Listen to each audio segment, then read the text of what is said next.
We don't want to see God forced out of the public square, driven out of our schools, or pushed out of our civic life.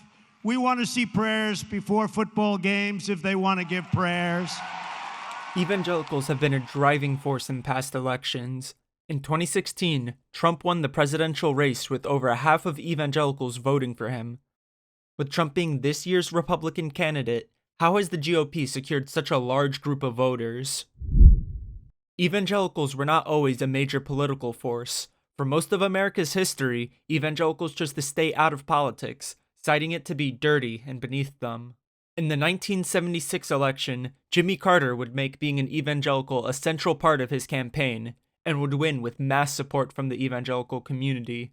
By the end of his term, many evangelicals would feel betrayed by his policies, believing them to be too liberal and progressive.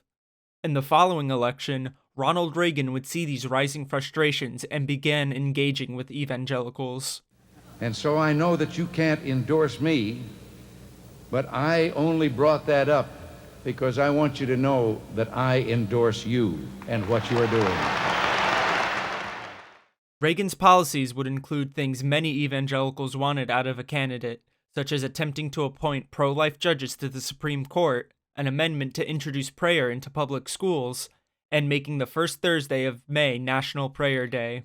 Examining the 1984 and 2016 elections through an evangelical voter's perspective reveals striking similarities. Much like Jimmy Carter, President Obama's policies alarmed many evangelists. This was after 8 years of the Obama administration, after kind of the sea change on gay marriage.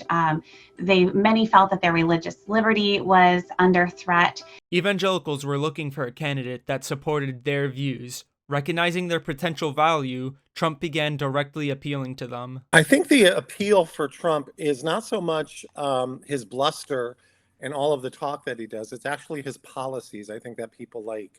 And I believe that, most evangelicals can get behind a man who stands for their beliefs. Our Christian heritage will be cherished, protected, defended like you've never seen before. Trump would win the 2016 election with 56% of Protestant and 76% of white evangelicals voting for him. Evangelical support for Trump has stayed consistent throughout his political career, but this year, some evangelicals have been looking to break this association. MAGA-style Christianity already dominates most, if not every person's understanding of what it means to be an evangelical Christian. We reflect Jesus, and when Jesus was on earth, he was here to help others. He spoke about love. He was here to protect the vulnerable, and I believe that the Democratic Party is most aligned with these kind of values. And so, the relationship between the GOP and evangelical voters remains a crucial element in the political landscape. Will their unwavering backing of Donald Trump continue, or are we beginning to see the first signs of a break in this alliance? One thing is certain, the power of the evangelical vote is something no candidate can afford to ignore. This is Matt Garcia for WCSU News, Election Connection.